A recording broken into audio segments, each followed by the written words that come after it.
അമ്മയെ വിളിച്ച് ക്ഷേത്രത്തിലേക്ക് വരാൻ പറയട്ടെ? ആ പറയേ. എടോ, ഭഗവാൻ ശ്രീകൃഷ്ണന്റെ മുമ്പിലല്ലാതെ നിനക്ക് എങ്ങനെ ഒന്നിക്കാൻ പറ്റുന്നേ?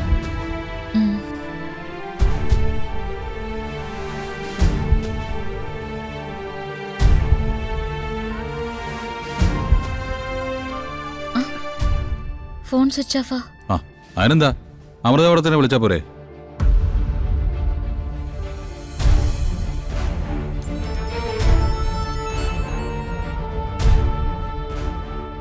ഹലോ. ആ ഹലോ അമൃത മാഡം, ഞാൻ ശ്യാമ മാഡത്തിനെ വിളിച്ചിട്ട് കിട്ടുന്നില്ലല്ലോ. അവിടെ ഉണ്ടോ? ശ്യാമ ഇവിടെ ഉണ്ട്.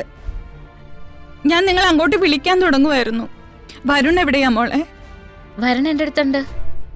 വരുണിനൊന്ന് ഫോൺ കൊടുക്കോ? ആ ദാ. ഹലോ. ആ അമൃത മാഡം, എന്താ?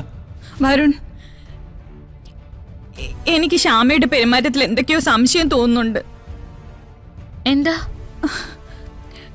രാവിലെ ഞാൻ അടുത്ത വീട് വരെ ഒന്ന് പോയിരിക്കുമായിരുന്നു. തിരിച്ചു വരുമ്പോഴേക്കും ശ്യാമ റെഡിയായിട്ട് നിൽക്കുക. എങ്ങോട്ട് പോവാന്ന് ചോദിച്ചിട്ട് അവള് പറയുന്നുമില്ല. ഞാൻ കൂടെ ചെല്ലാന്ന് പറഞ്ഞിട്ട് അത് നിഷേധിക്കുകയും ചെയ്തു. ഇന്നലെ രാത്രി മുതൽ മൊത്തത്തിലൊരു മാറ്റവാ. രാധിക ഇവിടുന്ന് പോയതിനു ശേഷം അഖിൽ സാറിന്റെ ഫോട്ടോയുടെ മുന്നിലിരുന്ന് കരയുമായിരുന്നു. അത് കഴിഞ്ഞ് ഏകദേശം പാതിരാത്രി കഴിഞ്ഞപ്പോൾ ഇവിടെ ഒരു അഡ്വക്കേറ്റ് വന്നു. ശ്യാമയുടെ വിൽപത്രം എഴുതാൻ ശ്യാമ വിളിപ്പിച്ചാണെന്നാ പറഞ്ഞത്. ശ്യാമ അതിൽ സൈൻ ചെയ്യുകയും ചെയ്തു. എന്തൊക്കെയാ അമൃത പറയുന്നത്? എന്നിട്ട് ആ വിൽപത്രം എന്നെ ഏൽപ്പിച്ചു. ഇപ്പത്തെ പോകുന്നതിന് മുമ്പ് ആഭരണ പെട്ടിയെടുത്ത് അത് രാധികയെ ഏൽപ്പിക്കണമെന്നും പറഞ്ഞു. എനിക്കെന്തോ വല്ലാത്ത പേടി തോന്നുന്നു വരുൺ. ശ്യാമ എന്തോ മനസ്സിൽ തീരുമാനിച്ചതുപോലെ. രാധിക ശ്യാമയെ അമ്മയെ അംഗീകരിച്ചില്ല എന്നുള്ള ഒറ്റ തോന്നല് മതി. ശ്യാമ സ്വയം ജീവിതം അവസാനിപ്പിക്കും. അമൃത മാഡം, ഞാനിപ്പോ അമ്മയെ നിഷേധിച്ചു പോന്നെങ്കിലും അത് കഴിഞ്ഞ ഒരുപാട് കാര്യങ്ങൾ ഓർത്തപ്പോ അമ്മയുടെ ഭാഗത്ത് ഒരു തെറ്റില്ലെന്ന് എനിക്ക് ബോധ്യായി. ഞങ്ങൾ രണ്ടുപേരും റെഡിയായിട്ട് നിൽക്കുക. എന്തിനാണെന്നറിയോ?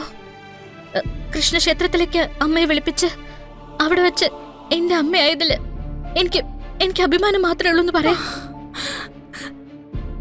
മോളെ, ഈ തീരുമാനം അറിഞ്ഞ ഒരു കാരണവശാലും ശ്യാമ ഇങ്ങനെയൊന്നും പെരുമാറില്ല.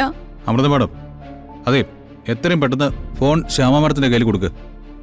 രാധിക സംസാരിച്ചോളും, അമ്മയെന്ന് വിളിച്ചോളും. അത് കഴിഞ്ഞ് ഞങ്ങൾ രണ്ടുപേരും ഉടനെ തന്നെ അങ്ങോട്ട് വന്നോളാം. പെട്ടെന്ന് പോ. ശരി.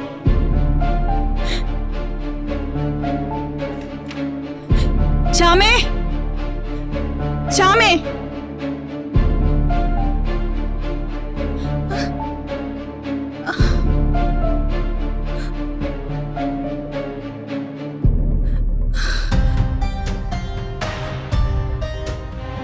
ശ്യാമേ,